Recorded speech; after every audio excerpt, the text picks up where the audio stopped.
71 কখনো ভুলে যাওয়া যাবে না। লক্ষ লক্ষ শহীদের রক্তে ভেজা এই দেশ, এই দেশের মধ্যে যারা 71কে মুছে দিতে চায় তারা আগেও দেশের শত্রু, পরেও দেশের শত্রু। এবার কেউ মানুক না মানুক, আমরা দায়িত্বহীন কণ্ঠে বলতে চাই, আমরা শাহজালালের উত্তরসূরি, আমরা শাহপরানের উত্তরসূরি, আমরা হুজুর গৌসে পাক আব্দুল কাদের জিলানীর উত্তরসূরি, আমরা খাজা মাইনুদ্দিন চিশতির উত্তরসূরি।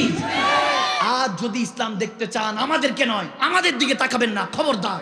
আমরা ইসলামের মাপকাঠি নয়, দেখতে হলে আবু বকর সিদ্দিকের দিকে তাকান, সাদাকাতের সমুদ্র দেখিয়ে দিব, ঠিক না? যদি দেখতে হয় ফারুক আজম ওমর ইবনুল খাত্তাবের দিকে তাকান, খেলাফতের সমুদ্র দেখিয়ে দিব, ঠিক না? যদি দেখতে চান উসমান জুন্নুরাইনের দিকে তাকান, আদালতের সুজাতের আদবের দৃষ্টান্ত উপস্থাপন করে দিব। শেরখোদা মওলা আলী মুর্তজার দিকে তাকান, বেলায়েতের সমুদ্র রেখে দিব। ইমামে হাসানের দিকে তাকান, চেহারা সকল নুরানিয়াত রেখে দিব। ইমামে হোসেনের দিকে তাকান, আমরা শাহাদাতের মিসাল উদাহরণ রেখে দিব।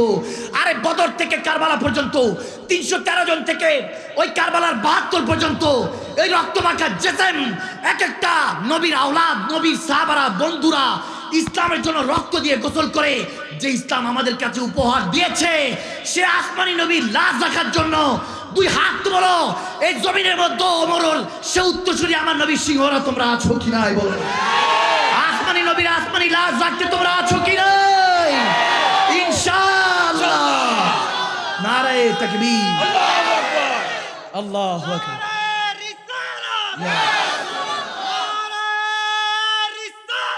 Yes.